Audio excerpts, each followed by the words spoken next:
So, Nick, Alex Pereira, Jamahal Hill, it did not take long for Poatan to finish Jamahal Hill, get him out of there with that signature hook, and then some beautiful ground and pound thereafter.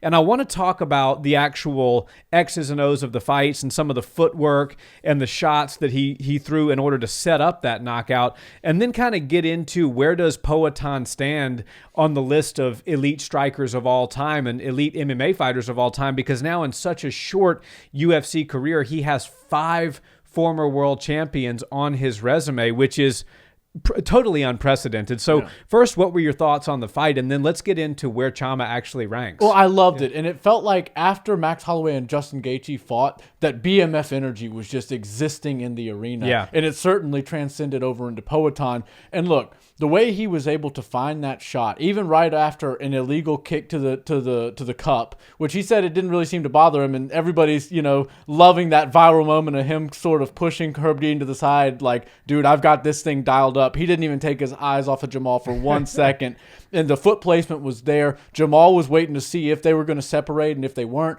Poatan was right there on the outside of the foot. And if you follow the sport and you understand what Southpaw versus Orthodox is all about, it's all about the front leg. Whose foot is in the better position? If you're on the outside, you have more weapons at your disposal. And another thing about it is the hand, because if you have the foot placement right, but your hand's on the inside, then it turns into a little bit more of a 50-50 situation. But Pereira found the foot on the outside, and he also found his hand sitting on top, hovering over Jamahal's lead hand. And that's a really important aspect, because when you watch a Southpaw versus an Orthodox fight, it's a lot of jab touching. You're just basically touching lead hands with your opponent until you guys can find your shots. And most of the time, it's a round or two where you're trying to figure out who's going to lead the dance. Poatan was able to find it and had Jamahal Hill backing up and moving at angles so much that Jamahal didn't really focus on the foot placement, focus on the hand placement. And when you do that with a guy like Alex Pereira, who's got all this power and sitting at the 205 division, you're going to get slept if you don't adjust and make the right moves quickly when you're backed up against the cage and you have a disadvantage as far as the foot placement and hand placement goes. The shot couldn't have been any nicer, and everybody loves the 1-2-3 that he throws right after he does the bow and arrow, and that's sort of his signature combination. But it works beautifully if you're talking about the Southpaw Orthodox mirrored stance position, because once Jamahal Hill goes to transfer weight and throw his 2, now we're talking about an opened up opponent, somebody who's more square to the Southpaw or the Orthodox in this situation. So as soon as Jamahal Hill started to throw that combination and opened himself up, got a little bit more square, Alex Pereira knew that was the exact moment. I need to throw this hook uppercut. We'll call it like a shuffle uppercut, because it wasn't exactly parallel to the ground and it wasn't straight up to the ceiling. It was sort of a quick, short lead hook. Thing of beauty. Couldn't have been any nicer. And look, like I said, it was a BMF moment in its own. And I know the belt was already contested for, but Poatan absolutely is a BMF. The way he was walking out there and has ice in his veins. I mean, the stoicism. Right. We're talking about the biggest event in combat sports history. And 2.5 years ago, he was signing into the UFC. So like, he's gone on this incredible tear. You'd think maybe a guy like him might have a couple butterflies in his stomach. No, nothing. And you saw Jamahal Hill looked like he was composed as well. He was able to keep himself, controlled while the fight was being announced and while Poatan was walking out. But you could tell as soon as they squared off that Jamahal wasn't looking to go out there and make it a firefight, which in my opinion, would have been his best opportunity to catch Poatan and win the fight and get his belt back. But Poatan was like, no, we're going to make this a technical matchup. I'm going to be patient, but I'm also going to pressure forward and put the pace on you. Poatan led the dance from start to finish. It wasn't a very long dance, only less than 1 round. But man, Alex Pereira is absolutely the top of the top as far as strikers go. He's as elite as we've ever seen for anybody over about 170 or 185 pounds skill-wise. And then, of course, you couple that with the power that comes with guys with that sort of body frame. You're talking about an all-time great, and he's only 9 or 10 fights into his UFC career. Yeah, it's really remarkable to see what he's done in such a short amount of time. As I mentioned, 5 former world champions on his resume in just a handful of fights. And all strikers, too. Also, well, that's the other thing, too, and I want to get into where he ranks all time as far as elite strikers are concerned, because if you think about the guys that he's defeated, Israel Adesanya, one of the best middleweight strikers that we've ever seen, maybe only second to Anderson the Spider Silva. Right. Yuri Prohaska wins fights in emphatic fashion by knockout. Jamahal Hill is as heavy-handed as they get, and the list goes on and on. The Polish Power. I mean, this guy is really defeating some of the world's best strikers, and he's doing it in ways that almost make it look a little easy sometimes. I want to talk about one other thing he did technically that I think disrupted Jamahal Hill. Jamahal Hill is a kind of bite down on the mouthpiece and I hit harder than you and you're going to drop first type of fighter. Right. And Poatan was able to walk him down without throwing a lot. And that shows you how much Jamal respected the power, because usually to get a fighter like Jamahal Hill to back up, you've got to hit them with something hard. But Poatan is able to walk you down just on the threat of the power alone. So when you think about, how he was kind of pinning Jamal against the cage, that's why he waved Herb off. He had him where he wanted him. He had that front foot on the outside placement. Right. His hand was in the correct spot. And he also got Jamahal Hill to throw a cross body straight, which if you watch Crew Bob Perez's breakdown on Instagram, which I think is an excellent breakdown of how this happened, he got Jamal not only to open up by throwing the 2, but to throw it cross bodied. So he was almost like twisted in a way where he was defenseless to the hook. Right. And then one other thing that I think he used to set that hook up were those beautiful jabs to the chest and to the body. Beautiful. And so he was kind of reaching, stepping in when he would get that outside foot position and throw good hard jabs to the body, which just naturally kind of bring your opponent's lead hand down a little bit. Right. And then that gives him the perfect angle to throw that sort of upper / hook. And I mean, it was a thing of beauty. And in my opinion, we have to start talking about Alex Pereira being top 5 best strikers in MMA history. I don't know if he's reaching that top 5, top 10 best fighters in MMA history, just because you have so many George St. Pierre, Demetrius Johnson, John Jones. The body of work. The body of work, I think he needs a few more defenses. But as far as strikers are concerned, I'm prepared to put him in my top 5 all time. Yeah, and he's jumped right into the Shark Tank from very early on in his UFC career and is just out there destroying sharks left and right. And they're great whites. We're talking about Sean Strickland, Israel Adesanya, like you said, 5 now world champions that he's beat across 2 weight classes. I mean, it's something that we've never really seen until we got to this modern era of mixed martial arts, where you saw Conor McGregor go for champ status. And now, if the guy seems like he can compete at the weight class above him and he's doing enough things and he seems to be getting the attention of the masses, let's see if he can dare to be great and if he can really boost through the stratosphere and become a superstar. And I think even though Alex Pereira doesn't speak very much English, the stoicism, the fact that he's this scary guy, like, I'm pretty sure Hollywood's going to be calling him for any villain or gangster or whatever type of badass that they need on their set. Hire Poatan. You don't need him to say any words, so he doesn't have to get a SAG card or anything like that. Let's just put him in there and take his shirt off, or put him in a blazer. One of those 2 options, he's gonna scare the people that are sitting in the crowd. But I really do love what you were saying about the foot placement, and Crew Bob Perez did nail it. When you're talking about the open stance situation, if your foot's on the outside, it opens up your power hand. And if your hand's on the outside, you can utilize it to get on top and parry over. And what I thought was really beautiful was the fact that he stayed on the outside and basically took away Jamahal Hill's power size. He took away the right hand and the right kick for the most part. And that's why Jamal got a little desperate and punched across his body. It almost looked like his hand was going to cross beyond his shoulder line, which is never what you want to do in a situation in a fight ever, especially not against a guy that's as heavy-handed as Pereira.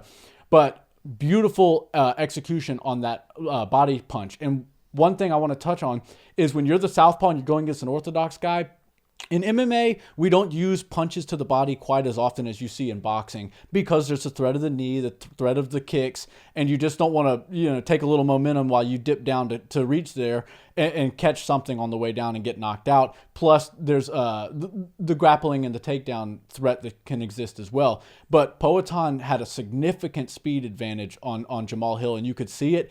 And when you're talking about Jamahal Hill being the southpaw, that means his liver is what was getting punched. And while Poatan wasn't really putting a ton of power on those shots, when he would lean down and feint up top and then go to the bottom, you realize he's punching the liver. He's right around that general area. And if he's able to land on that a lot, you could zap the gas tank of a guy like Jamahal Hill. And I just thought it was a beautiful setup. You could tell as soon as he started to touch down there and he realized he could get away without getting countered very dangerously. Again, that goes to the lead side foot control.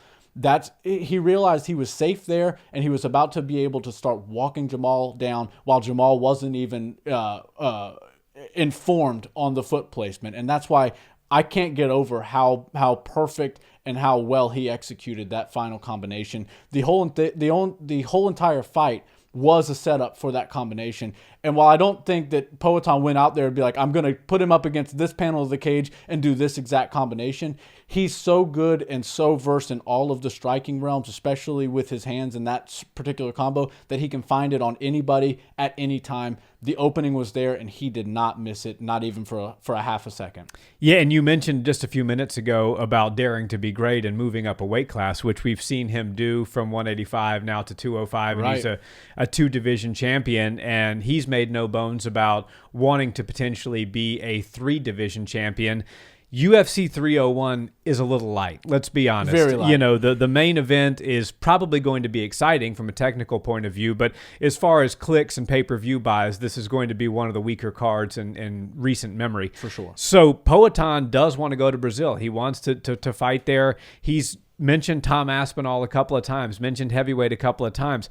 Do you think that it would be a wise move for him to turn around and potentially take a heavyweight fight against Tom Aspinall? I personally don't mind the fight because I don't think he's got anything to lose. He's already beaten 5 world champions. He's already a 2-division world champion. He's still, even if he loses that fight, the 205 champion. And Magomed Ankalaev, who's sitting right there waiting, is just as tough a fight for different reasons as Tom Aspinall. Right. So why not dare to be great and do something amazing in Brazil? And I think with zero weight cutting, yes, Tom is very fast. He's very strong. His jiu-jitsu is very good. He's as complete as they get, and he's big, and he's athletic. Like, Tom Aspinall will be everything that Poatan can handle and then some. But I still think that that's a winnable fight for Alex. Oh, I do too. And of course, that Brazil card needs a little love. You can't have an event like 300 take place and all these new eyes are on your event and people that have never watched MMA are now tuning in. And then you get the delivery from people like Max Bless Holloway and Poatan. So now he's fresh on everybody's mind.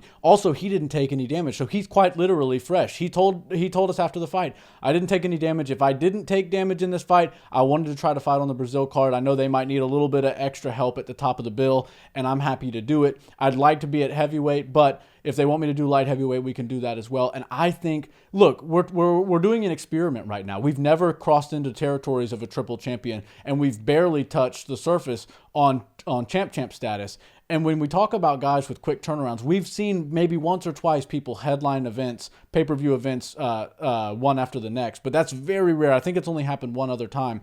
But everybody loved when Khamzat Chimaev went out there and fought 9 days after his debut and then fought again a month later or whatever. Anytime we can get some serious activity and somebody doesn't leave the news cycle, they don't get put on the shelf for 6 months, the fans love that. And after UFC 300, Poatan has so many more fans. He was exposed to so many more people, such a broader audience because of all the eyes that were on 300. It was the most trending thing in China. It was the most trending thing all over the place. Everybody was feeling electric off of UFC 300. And while Brazil, obviously, I'm not going to say anything bad about the main event because that's a very technical fight. It's going to be a lot of fun. And Ursag definitely deserves it, and Pantoja is a beast. But I will tell you that the numbers on that one are going to fall down significantly if they don't put Poatan on it. And it doesn't seem like there's anybody else they could really insert right now that would be as hot a commodity as Poatan. And if Dana White, which he kind of alluded to, he's not really keen on putting Poatan in heavyweight right this second. He kind of wants to see him do some things at light heavyweight. That's okay. Magomed Ankalaev is now back into the full swing of training camps. And I think Khalil Roundtree is also making some waves. He's got great striking. He's a very high-level Muay Thai style fighter. So I think that would be an interesting matchup to watch out for. And when you're talking about a champion who doesn't have a ton of opposition at the top of the division, you have to start to look around and say, what would be a fun matchup? Let's just give this guy some fights. Let's keep him active. And Khalil Roundtree, to me, seems like a great option for that. Magomed is a very tough fight, and he's the rightful number one contender. But, because of certain circumstances and things, I could see them wanting to maybe postpone his title shot against Poatan for a couple more fights and maybe give him somebody else. But at the same time, we're now looking at Alex Pereira, who's kind of wiped out some of the other big names at the top of 205. So we're left with a short list. I think it goes Ankalaev and it goes Khalil Roundtree, and I would not be surprised for one bit if they put Poatan on the main event for UFC 301, making history once again, only adding to his historic rise in the UFC.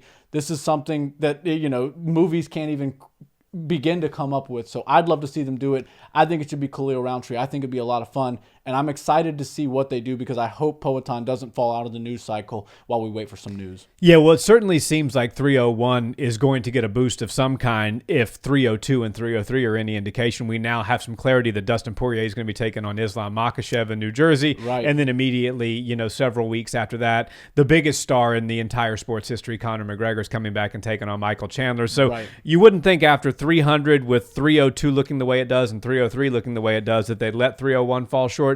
Time will tell, but I say put Poatan on the card. I couldn't agree with you more. You said he's one of the most elite strikers in the entire UFC's history. I agree with that. And I believe Jamahal Hill versus Poatan was originally supposed to be the 301 main event, but the things that happened in the division and the fact that 300 fell during Ramadan sort of pushed him to 300. Look, he got out unscathed. He had no damage. He can make 205 again very quickly. A quick turnaround is exactly what he needs, and I think the UFC would do really well by putting him back in there. Well said.